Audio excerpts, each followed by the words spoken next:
ہو اور بجٹ کا موقع ہو اور وہ پھر اپنی ڈیمانڈ سامنے نہ رکھیں. مراد علی شاہ صاحب چیف منسٹر سندھ انہوں نے بات کی ہے کہ جی ہم نے کچھ پیسے مانگے تھے, ہمیں کچھ پیسے چاہیے تھے, ہمارا حق ہے, وہ ہمیں ملے نہیں ہیں. اگر پیسے نہ ملے تو پھر حکومت مطلب پاکستان مسلم لیگ نون ہمارے سے ووٹ کی جو توقع ہے وہ نہ ہی رکھے تو بہتر ہے. وفاق نے ایک ہمارے ساتھ اور زیادتی کی ہے. پی ڈبلیو ڈی سب کو پتا ہے, پرائم منسٹر شہباز شریف صاحب نے ختم کر دیا. پی ڈبلیو ڈی کے پروجیکٹ صوبوں کے حوالے کر دیے, اس کی فنڈنگ بھی دی, لیکن سندھ کے پروجیکٹ نہیں کیے. سندھ کے پروجیکٹ اپنے پاس رکھ لیے. اسلام آباد سے بیٹھ کے بنائیں گے, نہیں بنے گا تم سے. سندھ کو اپنی کالونی نہیں سمجھو. ابھی چیئرمین بلاول بھٹو زرداری صاحب نے بڑا صاف موقف دیا ہے, یہاں تو یہ پروجیکٹس ٹرانسفر کرو سندھ کو بجٹ کے ساتھ, وفاق سے سندھ کو کنٹرول نہیں کرو, نہیں تو بجٹ پہ ووٹ نہیں ملے گا تمہیں. کر لو پاس, بجٹ کر سکتے ہو تو. صاحب کر لو بجٹ پاس کر سکتے ہیں. میں آپ کو نہیں کہہ رہا, پاکستان پیپلز پارٹی والے کہہ رہے ہیں. اسی طرح ایک اور چودھری منظور ہیں, کیا کریں چودھری ساڑھے پلے پہ گئے نے. چودھری منظور صاحب بھی آپ کے جانے والے ہیں, آج کل یہ صدر ہوتے ہیں پاکستان پیپلز پارٹی پنجاب کے.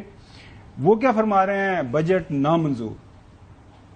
یہ امیروں کے لیے بجٹ ہے, اس میں عام آدمی کے لیے کوئی ریلیف نہیں ہے. کسان رو رہا ہے, مزدور رو رہا ہے, طالب علم رو رہے ہیں, چونکہ بے روزگاری اور بڑھ گئی. اگر کوئی غریب خاتون جس کا خامد فوت ہو گیا ہے اس کو فار لائف پینشن ملتی تھی, انہوں نے کہا یہ 10 سال کے بعد بند کر دی جائے گی. اس بیوہ کے خامد کو مرے ہوئے 10 سال ہو گئے ہیں, وہ کل کیا کرے گی؟ اتنا ظالمانہ اور سنگ دل یہ فیصلے کرتے ہیں. کم از کم تنخواہ جو ہے 37,000 ہے. 37,000 میں ایک میاں بیوی اور اس کے 3 بچوں کا بجٹ بنا کر دکھا دے. اس 37,000 روپیہ تو آپ بجلی کا بل لے رہے ہیں لوگوں سے, کہ ہمارے پاس پھر آخری ہتھیار کیا رہ جاتا ہے.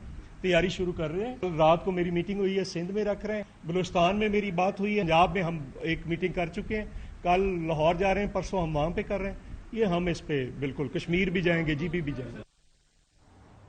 جی صاحب, میں آپ کی سابقہ پارٹی کے لیڈران کو 2 صوبوں کو ریپرزینٹ کر رہے ہیں, سیریس لے لو. مطلب ان کے یہ جو بیانات ہے بجٹ کے حوالے سے, مطلب ڈر گئے. سیریسلی وہ کہتے ہیں کہ جی ہماری وجہ سے آپ کی گورنمنٹ چل رہی ہے, تو جو آپ للے جو ہے ہمارا جو اس میں حصہ ہے وہ ہمیں بھی دیں.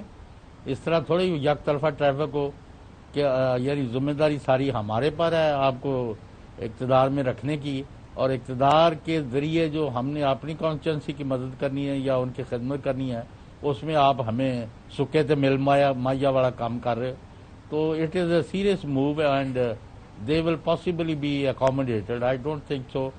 نہیں, وہ اکوموڈیٹ تو ہر دفعہ ہی ہوتے ہیں. مجھے سمجھ نہیں آتی اس طرح کے بیانات دے کے میڈیا کوٹ کرتے ہیں. میں کوشش کروں گا کل ہم ان کے پرانے بیانات بھی سنا دیں کہ ہر بجٹ کے موقع کے اوپر یہی کہہ رہے تھے. حسن مجھے یہی کہہ رہا ہے کہ الفاظ اگے پیچھے ہوتے ہیں, وہ اسٹیٹمنٹ تو وہی ہے. کیوں حسن؟ نہیں, وہ پچھلی مرتبہ سیلاب افیکٹڈ جو ایریاز تھے ان کی ریہیبلیٹیشن کے لیے تھا. اس مرتبہ بھی پی ڈبلیو ڈی کا ذکر کر رہے ہیں مراد علی شاہ صاحب. سیاست میں یہ باتیں ہوتی ہیں جی, یہ کرنی چاہیے بھی, لیکن صوبے اپنا حق مانگتے ہیں. اور سپوزٹلی اگر پی ڈبلیو ڈی ختم ہو گیا ہے مرکز سے, تو اگر وہ منصوبے سندھ کے اندر موجود ہیں اور تو پروونشل گورنمنٹ اگر ان کو ایگزیکیوٹ کرنا چاہ رہی ہے تو دے دیں. ایشو کے اوپر میں بات ضرور کروں گا جو چودھری منظور صاحب نے ایشو کیا. ابھی انہوں نے کیا ہے کہ آپ کو جا کر بایو میٹرک کرنا پڑتا ہے. پہلے تو لوگوں کا وفات ہو جاتی تھی اور پینشن جو ہے وہ جاری رہتی تھی. تو ہم لوگ خود چیزوں کو مس یوز کرتے ہیں, سسٹم کے اندر سے لوپ ہولز نکال کر سرکار کو چونا لگاتے ہیں. ایشو کے اوپر تو بنیادی بات یہ ہے کہ پینشن کے ایشو کے اوپر ایک لاز ہے جس کو کرٹیسائز کر رہے ہیں, وہ یہ کہہ رہے ہیں اس کے اوپر تو میں ان کے ساتھ ہم آواز ہوں, لیکن میں خالی ایک بات کر رہا ہوں کہ اس میں یعنی آپ کا اگر پرابلم ہے تو کون سا پاس ہو گیا ہے اس پر آپ بات بھی کریں, لیکن پینشن ریفارمز کی ضرورت ہے. پینشن کی بہت بڑی لائبلٹی ہے, ہم اس کو نہیں اٹھا سکتے یہ ملک. ناظرین, پاکستان تحریک انصاف ظاہر ہے مین اپوزیشن ہے نیشنل اسمبلی کے اندر. اب ملاقات پاکستان پیپلز پارٹی والوں سے ہوئی ہے. عبدالقادر ہمارے نمائندے خصوصی ہمارے ساتھ موجود ہیں. پی ٹی آئی والے پیپلز پارٹی کو کیا سجیسٹ کر رہے ہیں کہ بجٹ کے اوپر آپ ہر سال جو ہے جب بجٹ آتا ہے تو بیانات دیتے ہیں, اگر بیانات ہی آپ نے دینے ہیں تو ہمارے ساتھ کوئی بات تو کریں نا, کوئی پریکٹیکل کام بھی کریں. عبدالقادر, کیا بات ہوئی اسد کیسر اور جو ہے سابق پرائم منسٹر راجہ پرویز اشرف سینئر لیڈر میں پاکستان پیپلز پارٹی کے؟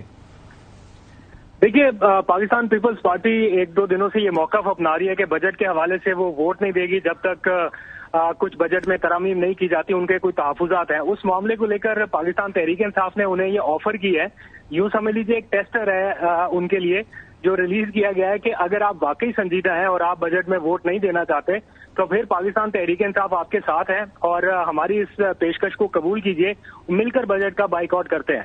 تو آج ہمیں اسپیکر جو سابق اسپیکر ہیں قومی اسمبلی اسد کیسر، انہوں نے بتایا کہ انہوں نے پیپلز پارٹی کے رہنما اور سابق وزیر اعظم راجہ پرویز اشرف سے ملاقات کی ہے اور انہیں پاکستان تحریک انصاف کا یہ پیغام پہنچایا ہے کہ آپ ہمارے ساتھ ملیں، ہم ایک نکاتی ایجنڈے پر اکٹھے ہوتے ہیں اور بجٹ کا بائیکاٹ کرتے ہیں اگر آپ واقعی سنجیدہ ہیں۔ لیکن ساتھ ہی وہ کہتے ہیں کہ ہمیں اندازہ ہے کہ یہ سنجیدہ نہیں ہے اور کوئی مراعات لینے کے چکر میں ایسے بیانات دے رہے ہیں، لیکن بہرحال ہم نے حقیقت سامنے لانے کے لیے اپنا ایک آفر یا پیشکش جو ہے وہ پیپلز پارٹی کے حوالے دونوں کر دی ہے۔ آپ کو پتا ہے کہ 1000% پتا ہے یار، مطلب 100% 1000% پتا ہے۔ اچھا عبدالقادر، ایک جو تاثر جو اس وقت میڈیا کے ذریعے عوام تک پہنچ رہا ہے کہ پاکستان تحریک انصاف کا جو احتجاج ہے وہ میں دیکھ رہا تھا نیشنل اسمبلی کے اندر بھی بڑا ایسے ہی رہا، وہ بڑا دھیما سا آرام سے اپنی سیٹوں پہ کھڑے ہو کے وہ کر رہے ہیں۔ آج پنجاب کے اندر بھی بجٹ پیش ہوا ہے، وہاں پہ بھی وہ آرام سے ٹھنڈے کمروں میں آگے بیٹھتے ہیں۔ ماضی کے اندر جب پیپلز پارٹی اور پی ایم ایل این کی آپس میں حکومتیں تھیں، ناٹ لانگ اگو، میں 2008 کی آپ کو بات بتاؤں، 2008 سے 2013 کے دوران پاکستان مسلم لیگ بڑا ٹف ٹائم دیا کرتی تھی۔ اگر ہم کچھ شارٹس وہ دکھا سکے، کل آپ کو دکھائیں گے بھی، احسن اقبال صاحب ہوں، خواجہ سعد رفیق، ایسے جناب اعلیٰ وہاں پہ دکم پیل لڑائی جھگڑا ہوتا تھا۔ یہ پاکستان تحریک انصاف یہ کیا مطلب کالی اینک کلف اور یہ مطلب کس طرح کا احتجاج کرتے ہیں پارلیمان کے اندر اور پارلیمان کے باہر؟ پاکستان تحریک انصاف اپنے طور پہ کوشش کر رہی ہے ایوان کے اندر بھی باہر بھی، لیکن اس وقت جو پولیٹیکل سپیس ہے اصل اس کا ایشو ہے کہ اس وقت ان حالات میں پی ٹی آئی کے پاس کس قدر پولیٹیکل سپیس ہے۔ ایک لیڈر لیس قسم کی پارٹی ہے جس میں ہر کسی کی اپنی الگ الگ رائے ہے، کسی ایک پوائنٹ کے اوپر اکٹھا ہو پانا، ایک یونانیمس ڈیسیژن کر پانا، یہ تھوڑا سا مشکل لگ رہا ہے پی ٹی آئی کے لیے اور انہی چیلنجز سے پچھلے کوئی 8-10 مہینے سے نبٹ رہی ہے۔